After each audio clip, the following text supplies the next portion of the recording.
What's up, everybody? Welcome to the 4040 Vision podcast. I am your host, Khaled Abdallah, and I'm joined by my fellow host, Osama Dahoud. What's up, brother? How you doing? I'm good. I'm ready to be really wrong about whatever predictions I made last year. Yeah, there's no shame in being wrong as long as we admit our mistakes. I think it was Robert Little of Black Sports Online said, the only difference between regular folks and sports media is that we're both wrong about sports all the time, but we get paid for it and you don't. So take that. There's some solace in that. So today's topic, similar to last week's, is a retrospective of the Eastern Conference. We're going to look back at our predictions all the way back from October of last year, where we looked at best and worst case scenarios for each of the Eastern Conference teams.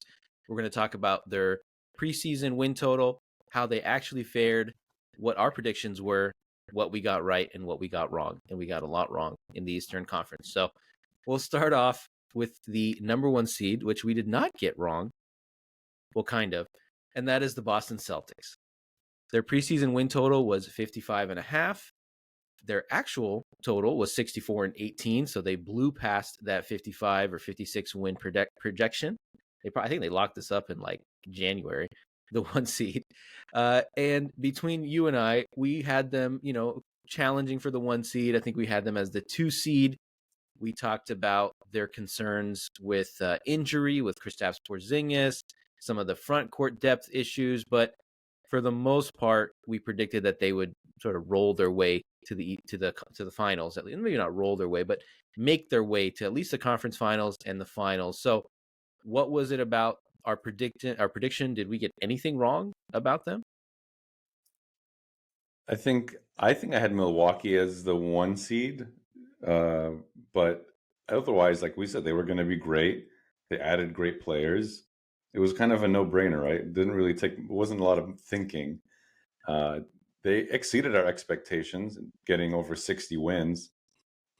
We didn't really have any concerns. I think the main concern was Porzingis' health, and here we are. They've made the finals, and Yep. Porzingis hasn't really played in the playoffs. So that came true, and despite his health, they're in the finals anyway. But with him out there during the regular season, number 1 offensive rating in the league, number 2 defensive rating in the league. Usually the team that does that wins the championship. Yeah. The thing with Porzingis is I definitely underrated his defensive contributions. I just didn't remember, or it just kind of slipped my mind that he's 7'3" or whatever it is. So even if he's somewhat mobile, he's going to be, a great rim protector, a deterrent at the rim. So I think I definitely underrated that. There was another thing that we talked about with Drew Holiday, where it was kind of the hero ball element that he was playing with in Milwaukee, right? And we're not seeing that in Boston. And I think it's just because he's not the number 2 option anymore. He's like, with some of the lineups out there, he's like the 5th scoring option out there. So he just gets to kind of do what he does, right? Just cause chaos, maybe finish a couple plays here and there.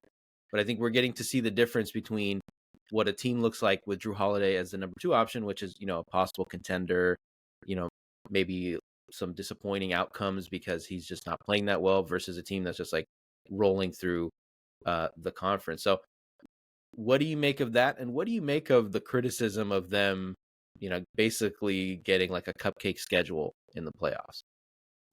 Yeah, the Drew Holiday piece of it in Milwaukee, right? He had some of those almost Marcus Smart-esque performances where almost not by choice though, where it's like, I got this, guys, type of Yeah, and thing. he'd go like 2 for 12 and just like, have single digit scoring outputs, stuff like that. Like just not something you'd expect from the number 2 option on your team. Yeah, and they had him doing weird stuff like posting up a lot in that finals run that they had. He didn't have to do that very much at all, really. I think he had a game here in the postseason where he did, but just so much talent in Boston. They have like, what, 4 guys that can defend. I think Barkley said this last night, so I'm stealing it, but 4 guys that can guard your best player. So, yeah, I mean, they're a super versatile team. You know what? In terms of the playoff health, we're Warriors fans, and in 2015 we got this criticism for injuries in the finals. But No one gives a shit. Like in 10 years when they're looking back at, oh, the Celtics won the championship in 2024. Like nobody cares about who is healthy or not. And they can't control that.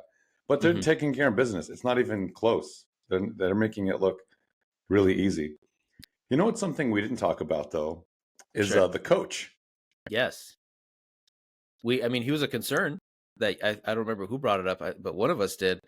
And we talked about, during the regular season, they're going to roll through things, but in the postseason, what is he going to look like? And the funny thing is, I mean, he outcoached Rick Carlisle at the very least in the last round. So, Did I mean, he? Did he? Or did he just put his starting lineup out there and they were better than Indiana's starting lineup? okay, he did not, or well, I'll say this: he didn't outcoach Rick Carlisle. Rick Carlisle outcoached himself. He with not calling timeout in game 1 when they were up 3 for the inbound.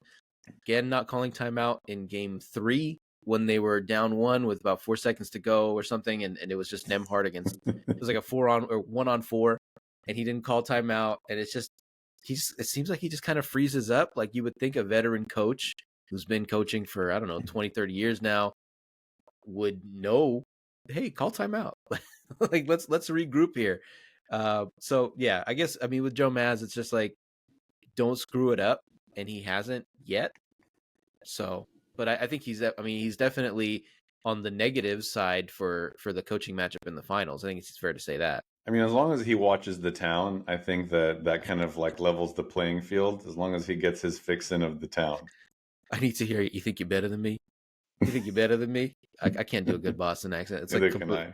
completely cartoonish, so I won't even bother. But yeah, I think we were pretty much spot on this team. It's been kind of boring. Honestly, I'm sure it's been exciting for Celtics fans, but for everybody else, it's been like, all right. We've seen this movie before. You guys have been to the finals before. You've been to the conference finals before. Like, let's see what you can do. Let's see if you can finally seal the deal. Well, they're in an interesting place, right? It's like this droning excellence that are in the Eastern Conference Finals almost every year at this point. Like now or never, right? Like, are you guys going to finally finish it? Are you going to complete the cycle? Are you going to immortalize yourself and bring a championship to Boston? Are you going to screw up again? Like that's really where they're at, right? It's like a really high pressure situation. Yeah, the pressure's all on them. And I'll use my least favorite phrase in sports: "We'll see." So we'll see how the finals go. All right. Next up, the New York Knicks, the surprise team in the East. Their preseason win total 45.5. They went over and finished 50 and 32 as the 2 seed. This was an interesting team. I think there's 2 different versions of this team that we can talk about because they made a big midseason trade. But basically, we talked about, the continued improvement of Jalen Brunson as a positive factor for them. We had concerns about Julius Randle being this ball dominant, ball stopper type player, which, they didn't really have to worry about because he got hurt, I think, maybe halfway through the season and was out for the rest of the year. We talked about their best case was, being a 4 seed, and the worst case was being sucked into the play-in tournament. So obviously, after their trade, they make a big acquisition with OG Anunoby and Precious Achua, get rid of RJ Barrett, and all of a sudden they're the 2 seed, and they're, they basically fall apart at the end of the season, like literally fall apart. They're just dangling limbs and all that stuff. But what did we get right and what did we get wrong about this team? So they were top 10 offense and defense. I think what we got wrong was their offensive productivity. I think last year kind of felt like they overachieved and they hold my beer and I don't know, over even beat that, getting the 2 seed this year. The OG trade was everything really because they were really trying not to kid themselves keeping RJ. It's like, this is our guy, this is our guy. You know what? No, you're not really our guy. I think it's time to move on. And after the OG trade, they only lost like 4 or 5 games when he played. So he was just huge for them. It was such a big difference from one wing to another. So I think that's what we got wrong is we just didn't expect them to be as good as they were last year. And they were better this year. This might sound kind of harsh, but they reminded me a little bit of the Kings from last year, right? It was the team that happened to stay together, at least, until the end. They were pretty healthy. Again, until the end, it's just Julius Randle that they lost out on. But I think they benefited a great deal from the Bucks having their issues kind of flailing around with the mismanagement, the coaching, carousel that they had there, with Cleveland having weird like personality issues and whatever lineup issues they were having, their injuries. And the Sixers, of course, they benefited from Joel Embiid being hurt for most of the season. So maybe in a normal season, this is more of like a 4 or 5 seed, but because of everything else around them being so chaotic, and surprisingly, the Knicks were actually the steady ship, and they were able to kind of rise above the fray. Is that a fair criticism, or am I being too harsh on this team?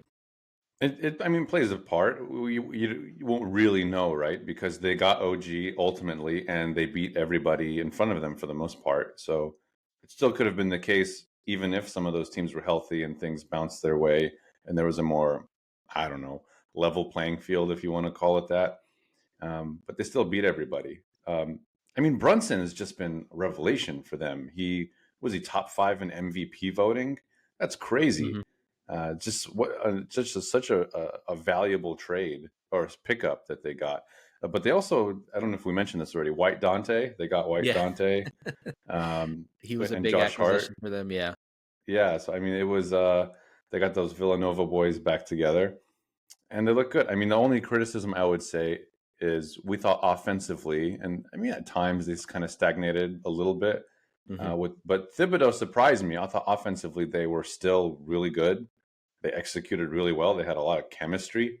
Yeah. Defensively, always a juggernaut with a Thibodeau team. I think though he just did the same thing he did with his other teams and just played everyone 68 minutes a night.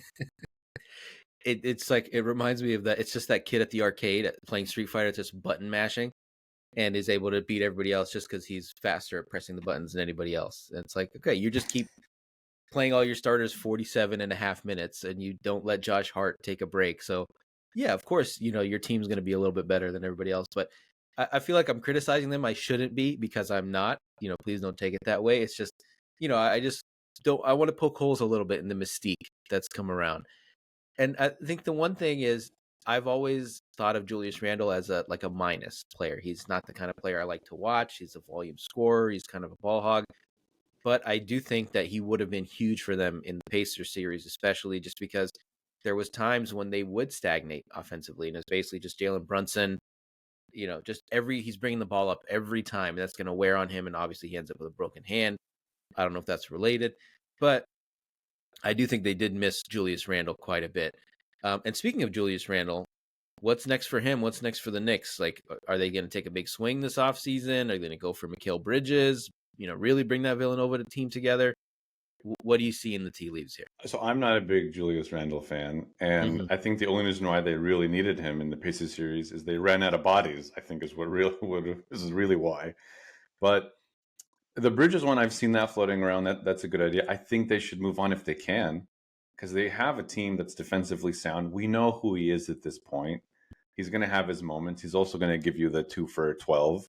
So if Mm-hmm. they could find a guy on the defensive end that can balance that out, that's reliably offensive, like can score a little bit.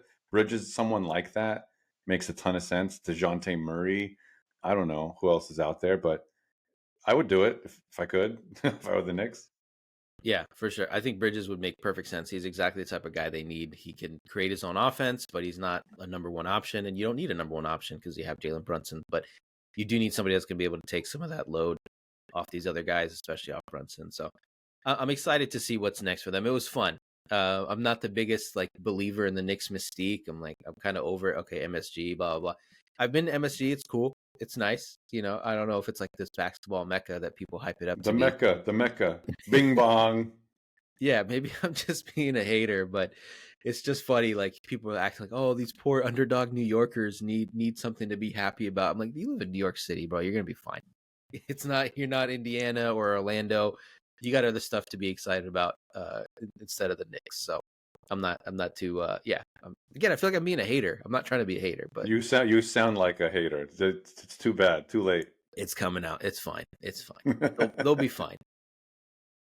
All right. Next up, the Milwaukee Bucks. Preseason win total 53.5. They fell a bit short of that. They finished 49-33. We thought they were going to be awesome. At least I did. We both thought 1 seed, they're going to keep trucking. Giannis is a regular season monster. Dame Lillard is going to fix all their late game offensive issues, caused partially by Drew Holiday and his questionable decision making, we'll say. I think he's just, he's been eating off that alley oop for a few years now, and I think people forget some of the other issues that he brings to the table. But just like everybody else, we both shared some concerns about their defense with Dame Lillard. I kind of brushed it off. I thought it wasn't going to be as bad, and it was bad. It was really bad for the entire season. So, what did we get right? What did we get wrong about this team? Yeah, so we were right that they would still be good. They were good when they were healthy. What we got wrong was that they didn't get the 1 seed. At least I was wrong about that. So the defensive part was even worse than we imagined. They were 19th in defensive rating. That's a huge drop off from a team that, kind of like the Celtics now, is always like top three in both categories. There was 6th in offensive rating, 19th in defensive rating. So a huge drop off for them. Their season just started off weird. Like before the season started, they parted ways with Terry Stotts, and that was Dame's guy. We didn't really know much about this coach. And then when they got rid of him, they like celebrated. They were like, "Oh no, no, no, no, no, no, no, no, no, no!" They were like partying It's already. so weird, so weird to do that. Yeah.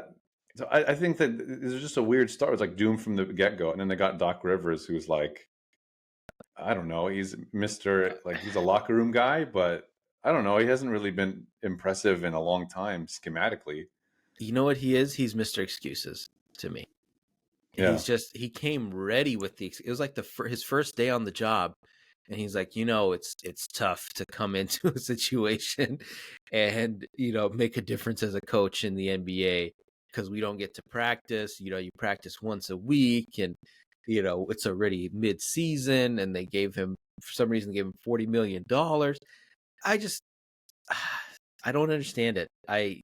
I get if Giannis had his personal issues with Griffin for whatever reason, he didn't seem to like him. I guess he was his choice in the first place. I mean, you're giving Giannis first choice of coaches, but I didn't understand the Doc Rivers thing, and then unfortunately we didn't get to see it really play out because of the injuries and all that. But I mean, what's next for this team? Can they do anything, or are they just kind of stuck where they are? Yeah, it's tough. I think you look at, I think Middleton is something they got to consider moving on from. I know Milwaukee fans might really hate that. We were just surprised to see him producing, especially in the postseason when he was healthy. It was like, oh, Middleton, but I think they're on borrowed time with him. Uh, I think they also Brooke Lopez is someone that they're still like trotting out there and relying on him, and his back not giving up on him and hitting threes. And the threes have regressed a bit. Like he's not the same dangerous dead eye shooter he was the last like 2-3 seasons. So they do need to switch it up a bit. Like continuity is good, but I think they need some fresh faces. And I don't know if they have. I haven't looked at their assets to do it, given what they've had to give up to get Dame, and what they gave up to get Drew Holiday. Tough decisions for them to make. They'll have to trade some pieces around. I don't think they have anything of real value with the two moves that you mentioned, Holiday and Dame. I think they're just so old. And I think, we talked about it on the last pod, me and Saman, was just the theme of the season was you need to be young. You can kind of skate by with all these old dudes, with Phoenix, all three guys. Well, Booker's still pretty young, but they're old. The Warriors are old. The Bucks are old. The Heat are old. We'll get to them. The Lakers were old for the most part. It's like you can skate by 48, 49, even 50 wins in some cases, but eventually you're just going to wear down. And we saw it at the end of the season with both, at least Giannis didn't even play in the playoffs, and Dame lasted, I think, 2 games. and he had his crazy outburst in game one, and was like, "Oh, Dame's here. It's good. It's Dame time." And then he just, I think, didn't play the last 3 games of the series, and you're getting eliminated in the first round again. So I don't know if they have any moves left. I think they might just have to run it back, maybe hope for some guys to pan out in the draft or something. But I just don't see anything positive for them in the future, unless, of course, something surprising happens. But I just don't see it. Do you think that if Giannis played, I think that the way they were trending, if Giannis was healthy, like if the team was healthy, they would have lost to the Celtics in the conference finals. Would That's they what have lost to the Pacers in the first round? I think they would have beat the Pacers. I think just with their experience, they just had not too. They would have just had enough guys, and they had Mm-hmm. the best player in the series. Um, I was wondering at the end if we would have a joint press conference with Giannis and Doc Rivers talking about some sort of philosophical disappointment TED talk together with like the power of Doc Rivers like excuse making and Uh-huh. Giannis's talk from last season about living with disappointment. I think we would have gotten a legendary moment. Yeah, it would have been a great memeable moment. But the thing is, I don't know if they even would have beaten Indiana. I know it's a regular season, but Indiana kind of had their number, right? Remember, Giannis put up it was like the 60-point game, and they still lost. And then they got embarrassed by Indiana in the in-season tournament. I think it was like the semifinals or whatever. So I don't know. I don't even know if they would have beaten Indiana. I mean, it's all hindsight and all that. But I don't even know if they would have beaten Indiana in the first place. Well, Indiana just couldn't win away games. I think they would have just taken care of business at home and at least gotten one on the road.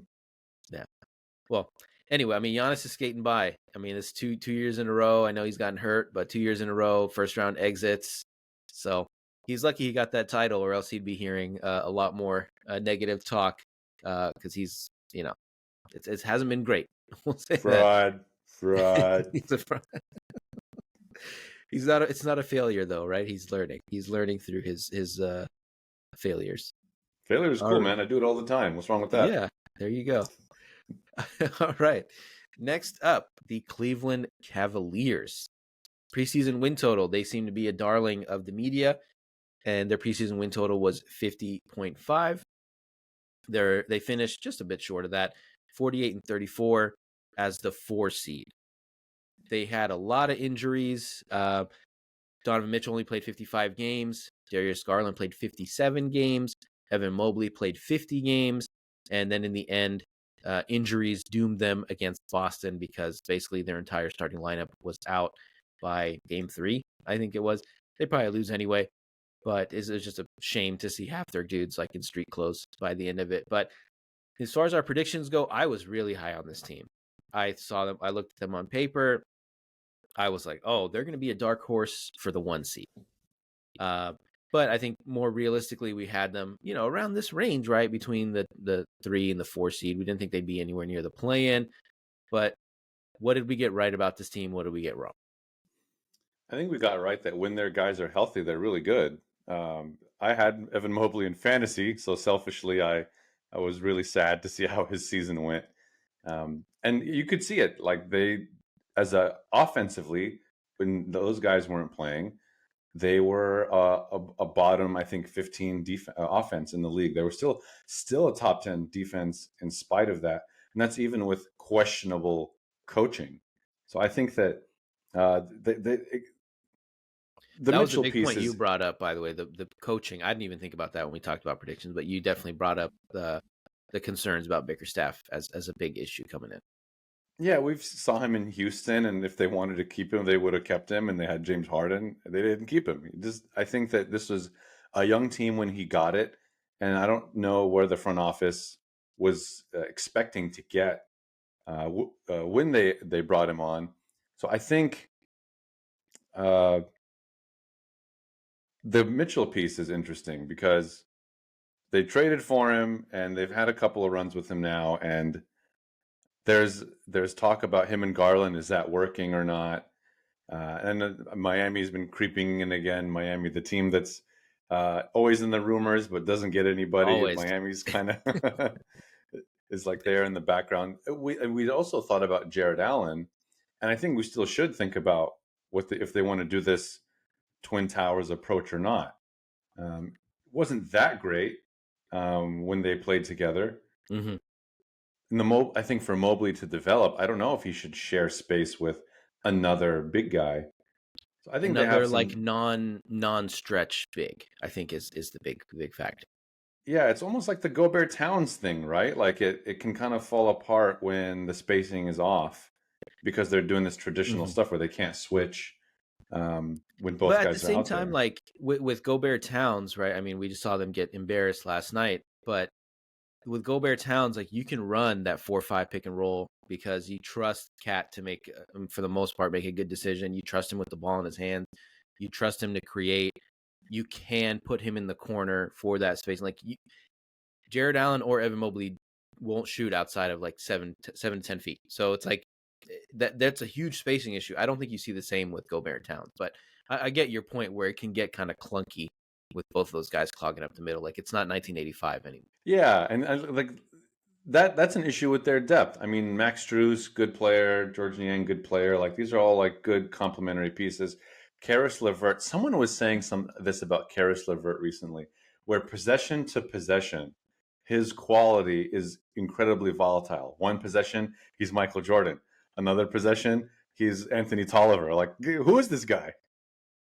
I feel like there's so many guys like that. It's like you don't really want them to end up with the ball.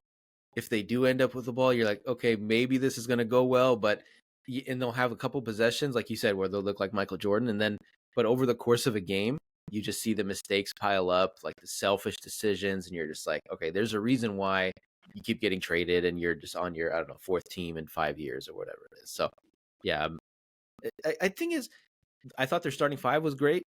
I think, but their depth when you're looking at Max Struth as your sixth man, you're looking at George Niang as like your seventh, eighth guy. But like once the injuries start pile up and those guys start moving up further up the depth chart, you're like, ooh, this is kind of ugly now. And it's just not. It doesn't have the same flow that it used to. Uh, but this is a really intriguing offseason team. They just fired JB Bickerstaff, so they're already undergoing some change there. Do you see them trying to run it back? I know Donovan Mitchell, I don't know if he did sign the extension or not, but I think he said he wants to be there. Do you see them moving on from Jared Allen, from moving Darius Garland, keeping Donovan Mitchell? How do you think this plays out?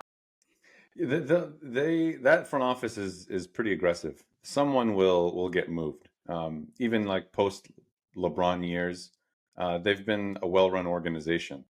So I think they'll make a good decision on the coaching side. They'll find someone that can manage a locker room and get the most out of this lineup optimistically.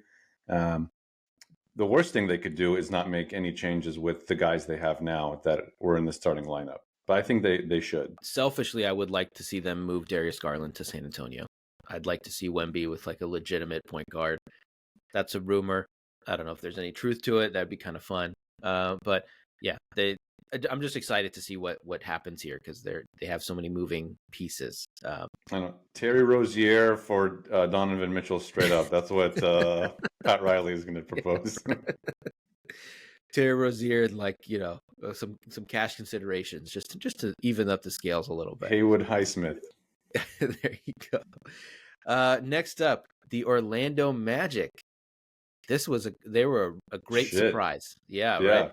You can see it right there. Preseason win total 37.5. They blew past that and they finished 47-35. Ended up as the 5 seed. To be fair to us, we did predict that they would be, near the top of the play-in, so a 7-8 seed, not quite slumming it in the bottom half of the play-in. Our concerns, well, we'll see. The positives was that we saw a lot of the young talent on the team. I think we were both high on Paolo, both high on Franz, both high. You liked Cole Anthony, some Markelle Fultz. You said you love a redemption story, and there was definitely a redemption arc to this where they take some of these island and misfit toys type players, combine them with their young prospects, and all of a sudden you have a team that is 12 games over 500, which is impressive considering how young some of these guys are. We did have some concerns about who was going to rise above the fray. I made the comparison that they were the OKC of the East. I didn't think OKC was going to be the 1 seed, so I was like, oh yeah, they'll both be right in the middle, 4 or 5 seed. But of course, I talked about SGA being the big star in OKC. And we did get a big star. We had a star level or all-star level performance from Paolo. Sky's the limit for this kid. Did we get anything wrong about this team? Maybe we underestimated them. But anything I think else? what we didn't see coming is that they were a defensive juggernaut. They were so stingy on defense. They were the third ranked defense in the league. And it's because they got a bunch of guys that are crazy. Jalen Suggs, from the first like 10 games of the season, you're like, this guy really like gets after it. Every loose ball, he's like that guy. He's the guy that always gets the loose ball. He's always pickpocketing the opposing point guard. He's like a Dylan Brooks type. Like he hits shots when you're not expecting it. He gets hot.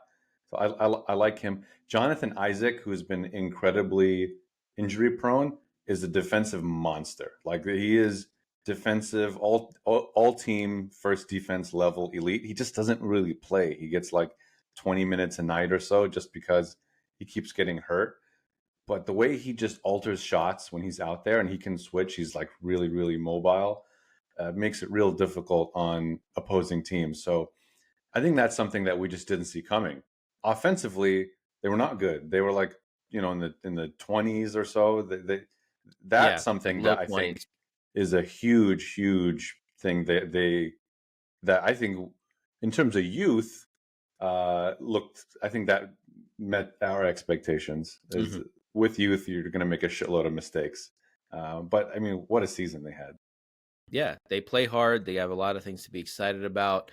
They're being linked with a number of offensive, playmakers, some shooters, because that was the one thing they just didn't have enough shooting around these two guys. Pictured here, Paulo and Franz. That was a big glaring need for them.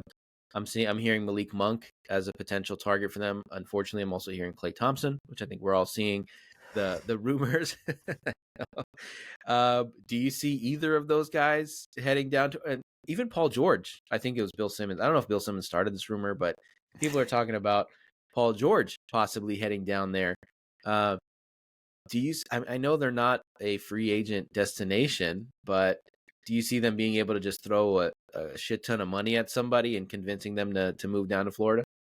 Yeah, with all this youth, they have the cap space to do it. Paul George does make sense. I mean, what are the Clippers doing? I mean, you probably talked about it in your West wrap up with Suleiman, but Mm. that makes a ton of sense. Like his contract, they have room for it. He's an elite playmaker, wing defender, like compliments. You imagine, like on defense, Paul George is out there too, and they're the third ranked defense. Like they would just be a vice grip.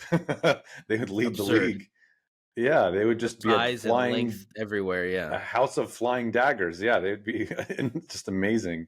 Uh, yeah, the Paul George one makes sense. Klay Thompson, like, I mean, you're getting a bench guy. I guess if you want a high productive, that's where Klay Thompson is. Like, the Warriors were not good, and Klay Thompson was coming off the bench. Like, they couldn't even get Klay Thompson to start.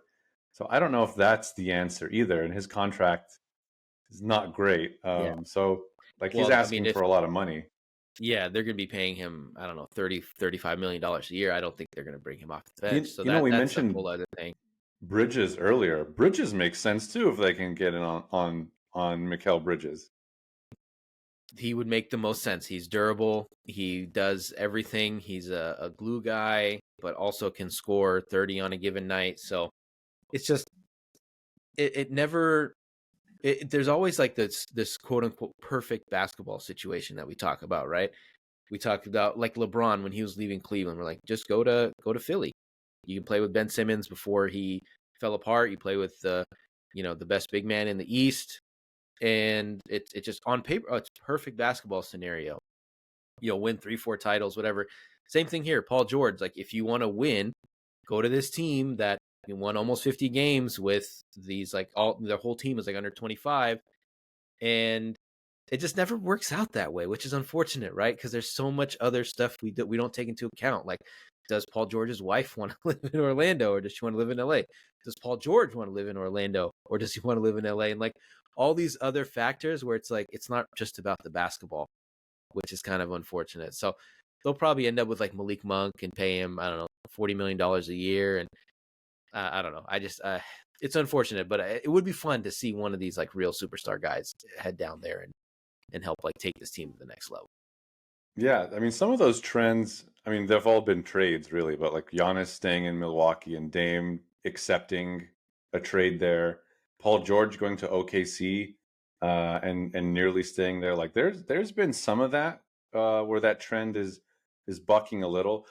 It's interesting to see once they're in the big city though, are they willing to part ways for a better playing situation where they'll be competitive? Like, do they care? Who out there is Hmm. more so in their silk pajamas and wants to keep making money and they're kind of content with their situation? And who's like, let's get after it. I mean, at least it's Orlando. The weather's nice. You're not going to go to, you know, Milwaukee or Hey, Toronto or something. Milwaukee has woods. Be nice. It's a beautiful city. It's right on the lake, Lake Michigan. It's beautiful, but it's cold as shit too. So State taxes aren't next bad up, either. Florida.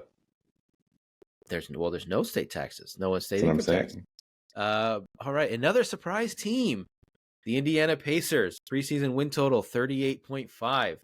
They again blew past that, winning 47 games, finishing as the 6th seed, and by some combination of injury luck, pure grit, whatever else, a trade, all kinds of stuff, they end up in the conference finals against the Boston Celtics. I was really high on this team. I'm going to take a little victory lap on this team because I was very high on the plan that they had. I love Halliburton. I thought they were going to keep Miles Turner. I like the identity of this team.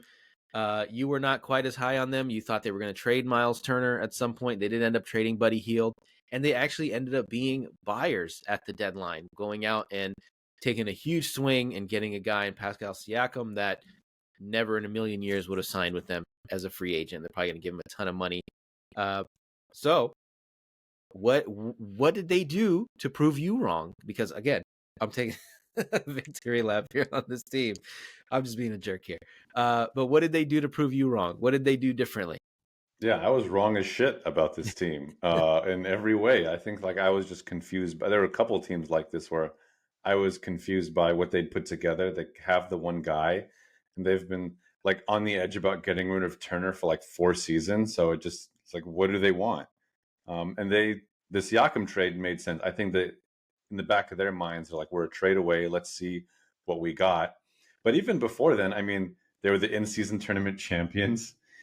They were the number 2 offense in the league. Their Not the defense. champs. They lost to the Lakers. Oh, But they lost. Okay, sorry, yeah, my bad. I forgot. Sorry, I crowned them champions. Sorry, the Lakers, the greatest. Yeah, sorry. Uh, it's okay. I forgot they put the banner up there in the crypt. Yeah. Um, it's still an awful defense. They were like 21st or something in defensive ratings. 20. They were the second best offense in net rating, the 24th worst defense. So Yeah. yeah, So, I mean, I was right about that, but I was wrong about how they would play really fast and be overwhelming and be the pacing Pacers, coincidentally enough. And they just have like guys that they didn't even play this year. Like Jarris Walker is looking like one of those. Once he gets in the rotation, will be a menacing defender. Matherin, they lost for the season, and he's one of those defensively overwhelming guys. He's a bit of a ball stopper. It feels like every possession he wanted to be the guy. So I think they'll have to think about how they want to integrate him in the offense next year. Because when he wasn't out there, and look how they took apart the East in the postseason. Yeah, I was wrong. I was really wrong about like what they put together. yeah. I think there's two teams, right? There's two versions of this team. There's the pre-Siakam and the post-Siakam. I think they shocked everybody by making it pretty deep in the in-season tournament. We're like, oh, this is fun. And then Halliburton missed some time, and they kind of fell off a cliff. I think they kind of worked themselves too hard to get to the final of the in-season tournament. And then all of a sudden, they make the trade for Siakam, and they get rid of Buddy Hield, and all of a sudden, you're like, whoa, this team has an identity, and it's going to be we're going to play fast. We have a bunch of athletes. It's going to be like we're the latest iteration of like 7 seconds or less. We have a point guard in Tyrese Halliburton that's perfect for this because he's not afraid to shoot from half court, but he can also distribute and all that stuff. And all of a sudden, Miles Turner is shooting 40% from 3 in the playoffs. So there's just all kinds of stuff that went really well for them. But you bring up a good point of maybe they're going to have too many guys. in next season, right? Like you brought up Mathurin, he didn't even play because he was hurt. You had all of a sudden you have Andrew Nemhard, who looks like a starting point guard when Halliburton's out. So do you think they consolidate some of these guys? Do you think they try to take another swing? Or are they just like, hey, we caught some breaks, but at the same time, we beat who was in front of us, and they out-toughed a really good Knicks team, despite their reputation as kind of a soft team. So what do you think is next for them? I don't think they should get rid of these guys yet.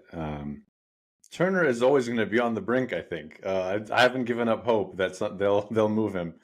But he's not. I think he's a great player though for them. Like he spaces the floor. He is a menacing rim protector. I like him. I think Walker is someone they got to see what they got. He played in the G League a little bit, but he was a lottery pick for them last year. So I think that they need to see what they have with him. Mathurin, what is this going to be, his second or third season? Um, so I think they should see what they have with all that youth. It's definitely worth exploring that. Depth wise, I thought they were fine too. Like McConnell is one of those like pesky point guards, is always going to That's my piss guy. off the opposing team and Love that get guy. a couple of steals. Yeah. So I don't see too many like they just got Siakam, so a full season with Siakam out there. I think things are looking good for them. Like when we preview these teams next year, I'll definitely have a different outlook because it's well put together. Yeah. Again, maybe they're like an OKC type team. I know we keep talking about OKC, but it's similar, right? Everybody, just about all their best players are under 25, and they just have a really high ceiling, despite being small market team. So credit to them for being aggressive and taking a big swing and getting Siakam. So next up, the disappointing Philadelphia 76ers. Their preseason win total 49.5. They fell a little bit short of that, ended up 47-35. They won a play-in game to get to the 7 seed, and they lose in the first round to the New York Knicks. We talked about best case scenario for this team, that Nick Nurse helps them improve offensively. He covers up some of the mistakes of the Doc Rivers era. They get an MVP season out of Embiid. Tyrese Maxey takes a leap, et cetera, et cetera. Of course, the worst case scenario was the familiar injury concerns come up. They fall apart in the playoffs as usual. So, what did we get right? What did we get wrong about this team? There's just something missing about them. They weren't as good down the stretch as we thought. Some of it is Embiid's health. I don't feel like this team was that deep. I feel like they were super reliant on Maxey and Embiid, and if those guys weren't on, it just didn't seem like they had a lot of help. This whole Simmons thing like really screwed them up, and the James Harden thing really screwed them up. I just don't think this team had a lot of depth. I think we got wrong too the Nick Nurse piece. Like they weren't really that good of a defensive team. They were outside of the top 10 in offense and defense. Some of it's injuries, but even then, like Nick Nurse when he was in Toronto, and that wasn't a deep team even post Kawhi, but they were still like throwing the kitchen sink on defense out every night. This team didn't really play with that same desperation. Like they were looking for the corpse of Nick Batum to bail them out sometimes. I just think that this was just a strangely assembled team in hindsight. That they have to make changes again. Yeah. I mean, obviously a big part of all the numbers that you brought up is the fact that Embiid only played, I think, 39, 40 games. So obviously take that into account. Whatever you think of him as an offensive player with the foul baiting, whatever, he's an elite defensive presence. I think he would have made a huge difference in terms of that.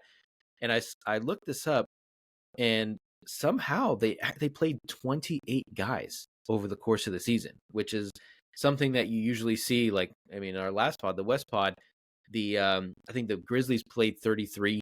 The Trailblazers played like 24, 25. So that's something that you usually see from a tanking team. But for some reason, because of the injuries and all the other stuff, they end up playing, 28 guys, which is insane. So they do have cap space. They do have some moves to make. I think they were hampered by the fact that, again, the Simmons trade that you brought up, the fact that they kind of traded Harden for scraps almost, just to get rid of him, just to get rid of the headache that he was causing. So this is another intriguing offseason team. Again, because of that cap space, like, do they convince Paul George, like we talked about? Do they convince I don't know, whoever else is out there, did they make a swing because they can afford it? So do you see them taking a swing? I know Daryl Morey's all about the 3 all-stars and all that stuff, but you know, is this kind of the have we seen the height of Joel Embiid, and then what's next for this team? I mean, we know how good Joel Embiid is. I think it's time for them to start thinking about Joel Embiid insurance. Like when he was out, it was Paul Reed, and all these wings. They're like Kelly Oubre and Robert Covington, and Mo Bamba wasn't the answer either. Like if Joel Embiid's going to do this, and usually he misses a lot of time, I think it's time to think about getting someone in who's at least going to be a little bit more productive Mm-hmm. offensively, and be more defensively sound. Like, I mean, Jared Allen's not going to put up the same offensive numbers, but at least like more reliable big who's durable, Mm-hmm. can protect the rim, complementary piece to Maxi, something like that. But Embiid missing that many games is killing them. It's killing them. I know it affected the numbers, but everything falls apart. Everything falls apart with one guy, to that degree, and it's not the same as like, uh, I don't know, the Clippers, where like the Clippers have Kawhi and their season is kind of contingent on him, and he's Mr. Unreliable. But they have good guys. Like even without him, they were okay. But Philly without Embiid is like an incredible shell of itself. Mm-hmm. I think the Clippers, yeah. I mean, the fact that they lost to Dallas, who's now in the finals, like, okay, maybe you give them a little more credit Yeah, that they not took that them to 6 bad. games. Yeah. Yeah, you took them to 6 games without Kawhi. I think Kawhi played 2 games.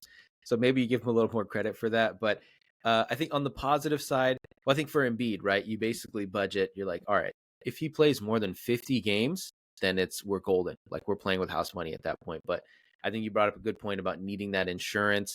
Even if it is Jared Allen, that's at least going to be able to replicate the defense and the rim protection that Embiid has.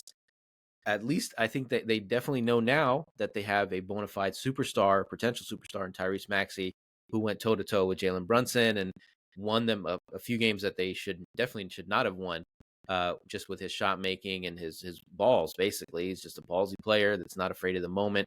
So at least you have that, and then you can build around those 2 guys, because everybody else around them is kind of just, they're just there, right? They just need complementary players, which I think you can find. You can find guys like Kelly Oubre and Nick Batum, like those 3-and-D guys, just these longer wings. Like, okay, you can find those guys.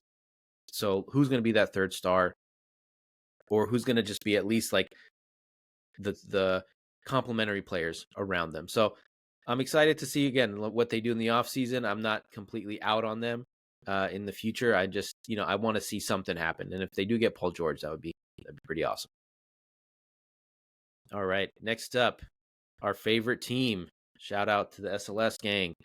The Miami Heat. They projected win total was 55.5. They barely eked over that. Went 46-36. End up as the 8th seed after losing to Philly in the play-in, but beating the Chicago Bulls without Jimmy Butler. So credit to them.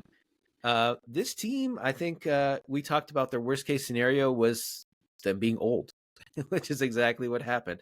Best case scenario was they kind of kept things chugging along in the regular season. They treaded water. They get into the playoffs and they start to kick the shit out of everybody once they're all fully healthy. But unfortunately, none of that happened. Jimmy only played 60 games. Their big, quote unquote, big acquisition midseason, Terry Rozier, got hurt too, only played 30 games for them. Tyler Hero played 42 games. So I think that tells the story in itself. But I think we kind of saw this coming. Did we get anything wrong about this team? No, we didn't get anything wrong about the Miami Heat. We called them a play-in team. We thought they overachieved last year. They did not overachieve this year. They did just about how we expected them to, because they didn't get better going into the season. Defensively, we knew they'd be good. They were the 5th-ranked defense in the league, which is impressive. It goes a lot to like when, even with Jimmy missing that many games, they were still a menacing defense. They were very disciplined, but they just don't have guys that can score. It's just not enough. It's not good enough. I think that's an issue that they had last year, quite frankly. And Jimmy Butler just hit a level that I don't think they were expecting. and that it was just a shock. It was a shock. But this year is not a shock. It was exactly how last year should have went, to be honest. Yeah, exactly. So yeah, I mean, they have so many options. They just need to actually like execute on them. Like instead of being like in the rumor mill for guys, they need to get the guys. One question before we move on: is Jimmy Butler in a Miami Heat uniform next year? Here's the thing. I just saw before we went on a rumor from Anthony Slater that the Warriors would be a contender to trade for Jimmy Butler if he were to be made available. But it would be like a 2-year contract over $110 million, excuse me, for 2 years. It's over 50-60 million a year, 55-60 million a year. I don't even, that's like, what would a team like Golden State have to do? They'd have to get rid of everybody to get Jimmy Butler on the roster. So his contract it's a glaring problem. So they would have to do, if they keep him, I mean, they have other choices they would have to make. Yeah. They're kind of stuck with him unless they like restructure his contract, which is not happening. Yeah, I don't see him going to the Warriors or anything like that. I think it's just, if you are to trade for him, you're trading for a guy that's going to play probably 50, 60 games in the regular season. He's like expressed like downright contempt for the regular season. It's just all about the playoffs for him. And he's a guy that wears out his welcome. He's like the Jose Mourinho of NBA players. He might take you to unforeseen heights, but eventually he's going to wear out his welcome, and eventually he's going to be, it's not going to be worth the squeeze, right? If he's grading on everybody, he has his personality issues, and then your first round exit, it's like, is it worth paying this guy who's 36, I think next year, $50 million? Like, you're not LeBron James. We're not going to pay you LeBron James money. So it just, I don't know. I don't see him in a Heat uniform next year. I think it's going to end kind of acrimoniously, because that's just Jimmy's style. He doesn't leave on good terms wherever he's been. So now we are moving into the lottery, and the next up, the Chicago Bulls. Preseason win total 37.5. They went over, so good for them, 39-43. We thought they would be in a play-in. We do not like this team. We did not like this team then. I don't like this team now. We both expressed a concern about their lack of direction as a franchise and their embrace of mediocrity, which is just where they're at these days. Some of it is maybe Zach LaVine only played 25 games. He was probably going to get traded if he didn't get hurt. They lost to the Heat without Jimmy Butler in the play-in, which I think is good for them because at least they're back in the lottery. Unfortunately, they're only picking 11th in a bad draft. So just the Bulls, I mean, I don't think we got anything wrong here, but what's next for them? Do they actually do anything, or they just run it back with these same three guys that are on the screen here and just, torture us for another 82 games next year? They're the "what are you doing" Chicago Bulls, I think is a better way to describe them. They did exactly what we thought, and being the most exciting team in crunch time is not exactly, shouldn't be your ceiling. Where like you're just a league pass team, like, oh man, it's a close game with the Bulls.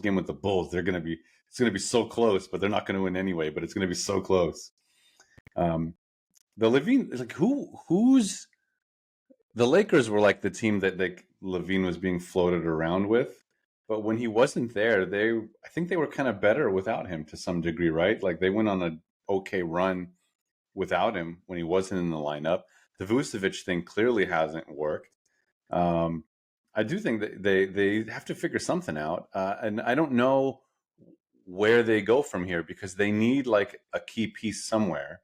Because here's what they were hoping for, right? You have LaVine, you trade for Vucevic, and the intention is like they're always like drafting guys. Like Kobe White didn't exactly like he had actually Kobe White did have a good season. Yeah, he was the only like real positive this year for them. But like Patrick Williams, who they drafted like 4th or something like that, like they've had a lot of misses in the drafts, and like you said, they don't have a good pick. They're still like a couple of years away because you need to move on from this core at some point, and you need to get like a new foundation because LaVine and Vucevic aren't there, and DeRozan's just a vet. So like Kobe White, I think you can keep him, and the rest of it, you just have to like who makes sense to put around Kobe White. It's going to take Yeah. several years for this to make sense. You can't play fantasy with the Chicago Bulls. They're just not constructed to be creative that way. And I think their ownership group is so cheap, so just they're stuck in the 90s. It's like the Al Davis Raiders, like at the end of his career there, his life there, I should say, with the Raiders. They're just I just don't see them doing anything inspired, right? I mean, people talk about, oh, they're going to move on from Levine and Caruso, and they're going to restart the clock and all that. I think they are just content with treading water, being like a 40-win team, and just especially now with the play in, it's like they can show the fans like, oh, we were almost there, we were in the play in, come back for another game, another season of 500 ball, instead of completely bottoming out and trying to restart the clock and everything. I just no direction, no leadership, and they're just going to be right back here. I would be surprised if they trade those two guys, who are their best assets. I don't see it happening. Wah, wah. Yeah, exactly. That's the bolt. Analysis. Wah, That's the wah. bolt. Womp womp. Yeah. Next up, the Atlanta Hawks.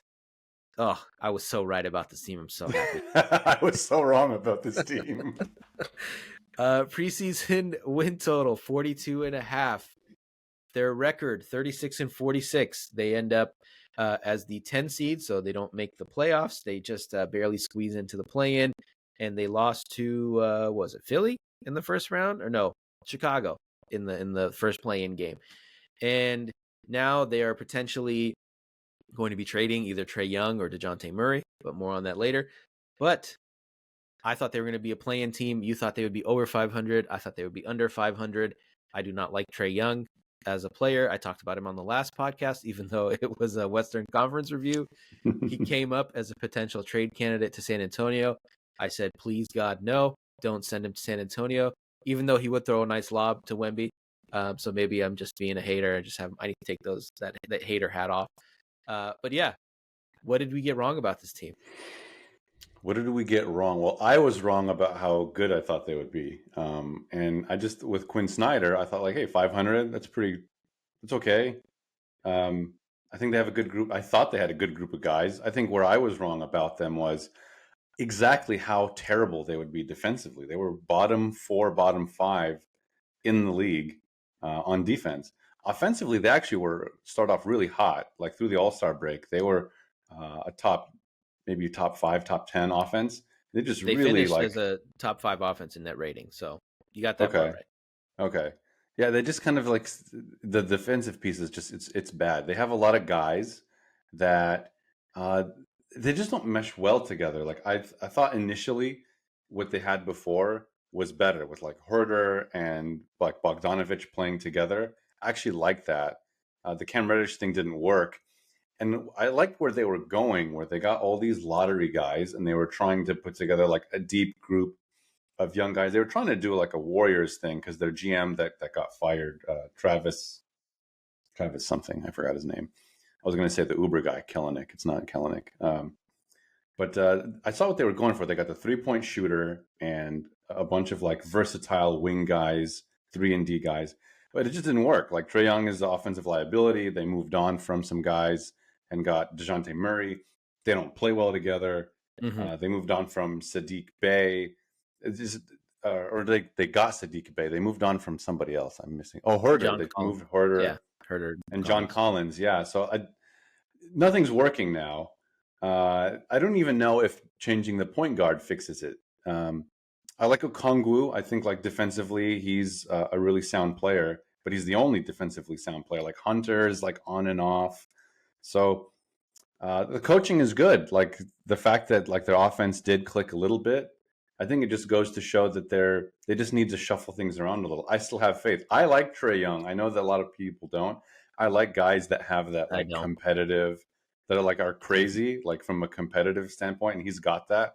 If you listen to him, like he does have like a fuck you, which I do like. Yeah, he does. Yeah, from athletes. But I was super wrong. Next year I'm going to be high on that. I don't care. I'm throwing the gauntlet down on the Hawks. I don't care. Yeah. So to me, it just if I could sum it up, is they take the personality of their best player, and that is Trae Young, who he does have that FU element on offense, but he just doesn't play defense. And sure, part of it is a size thing, but I think part of it is effort, and he just doesn't show enough effort there.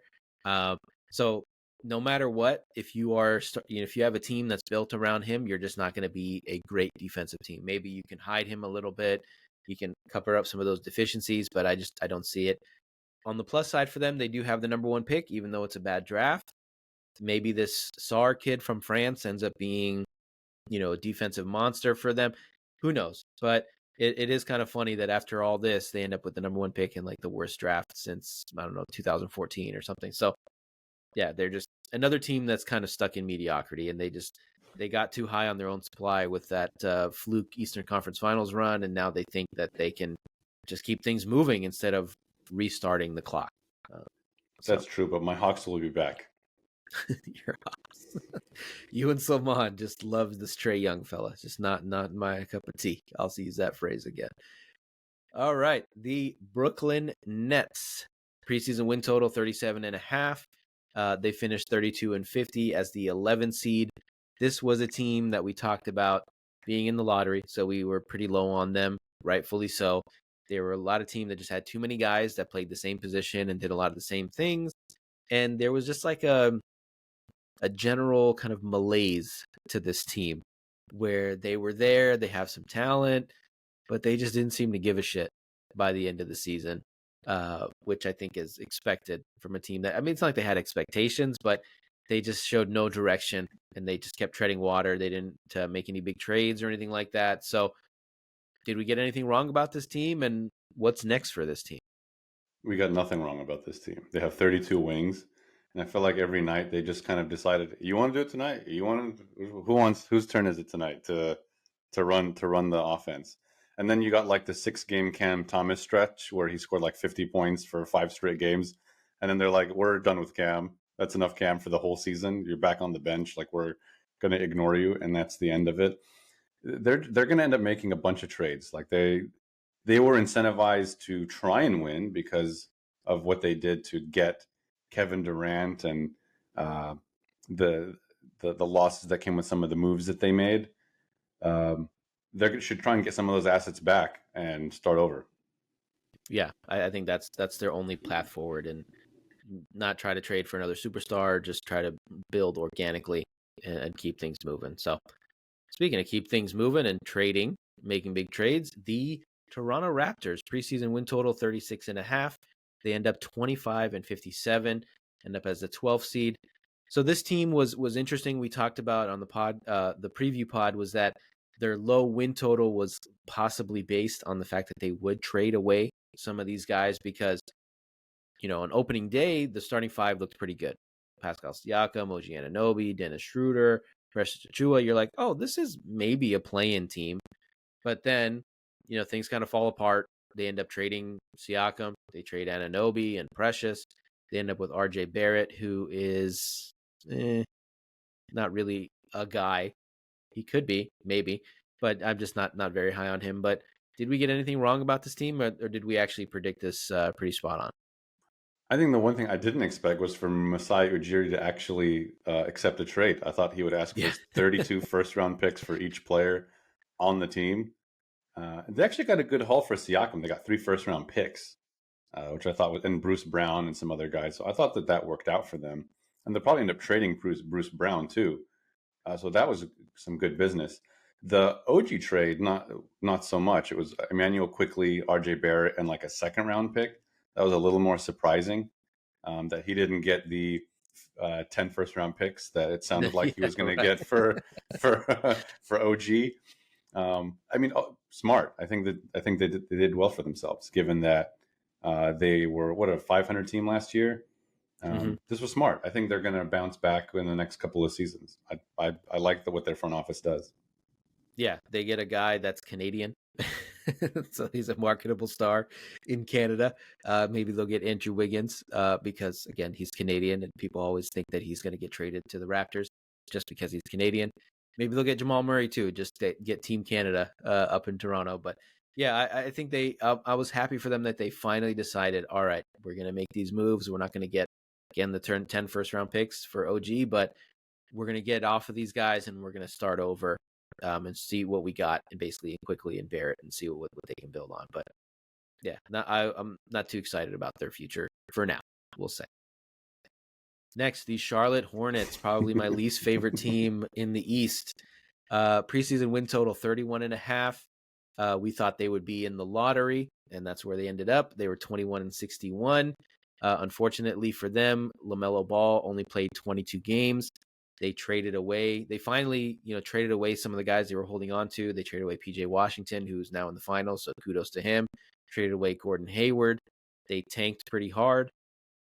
They only end up with the 6th overall pick, but they do have a future potential bona fide superstar in Brandon Miller, who ends up, first on the first team all rookie team. So good for him. But did we get anything wrong about this team? I sure as hell did. But it was contingent on LaMelo Ball being healthy, and he wasn't. Yeah, I won't ding you for that one. Yeah. I mean, I like Brandon Miller. I think he really he played into the starting lineup at some point through the season. Yeah, they did some good business getting rid of Washington and Scary Terry. They got Grant Williams, who had 3 or 4 games as this is my team now, and that didn't last very long. Yeah, I mean, it's just a team that sucked. They were not good. They were bottom 5-10 in both offense and defense. So it's a lost season. Their best player has been pretty injury prone. So, I mean, I think they need to look at getting another elite player. Where did they fall in the lottery? Were they high in the lottery? They ended up It's 6th not bad overall. Yeah, it's not bad. I think Miller was a good pick. I think they just need to start over because LaMelo Ball. I don't see a future unless he can figure it out and he pulls a Steph Curry, or he has 2 or 3 seasons like Embiid where he's actually available for them the entire season. I don't know. I just don't see it with him. Yeah, it's a really bad combination of immaturity and being injury prone. So he's a fun player to watch, but I never thought of him as a winning player, and I just don't see this going very well. Real quick, I know that they changed ownership, right? Jordan is selling shares, and then they had Clifford, and I think they moved on from Steve Clifford, who was back for some reason. So I think that they will change shape in the next season or 2. Yeah, they were pretty rudderless under MJ. So we'll see, to use our phrase. We will see. Next, the Washington Wizards, the most entertaining team in basketball for all the wrong reasons. Preseason win total 24.5. We thought they would be in the lottery, so it's not like we pushed back on that, but they ended up being way worse than I think both of us expected. They ended up 15-67. We both thought they were going to be a fun team. They're going to be run and gun. We're going to get to see, a couple Jordan Poole explosions, some Kyle Kuzma explosions. And none of that happened. It was basketball hell. It was pure misery. Watching this team play is just it was more sad, I think, than anything else. And that's going to be a theme with the next team as well. But it was just sad watching these two guys play. It seemed like Jordan Poole forgot how to play basketball at some point. He ended up getting benched. Just things have gone really bad for this guy, but at least he has a bunch of money in the bank to comfort him. But did we get anything wrong about this team other than them being completely miserable? Yeah, they weren't fun. They were funny, but not fun. Haha. No, we got nothing wrong. They sucked, and trading for Jordan Poole was not a good idea. But yeah, he'll be a salary dump at some point. I don't know where they go from here. I thought Kuzma was getting traded, and they went the complete opposite direction and kept him. And I think they signed him to an extension. So, I mean, it's just a team of bad players. So I do like the French kid that they signed, Bilal Koulibaly. Koulibaly. Koulibaly, excuse me.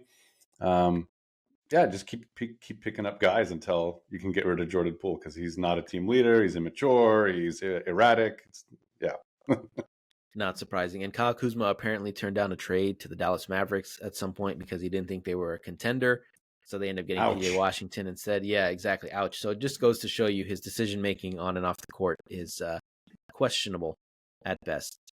And the last and least team here, the Detroit Pistons. Speaking of basketball hell, preseason win total prediction 27.5. They were way, way, way under that, 14-68. And somehow they went on a 28 game losing streak. So if they're preseason, did you say yeah. 27 and a half? Yes. So They yeah, lost more games than their. Oh my God, that's yeah. In that terrible. win streak, it went over on the loss total. They just Monty Williams was awful. Coaching was bad. They had too many bigs. They didn't have an identity, but there was too much talent on this team for them to be this bad.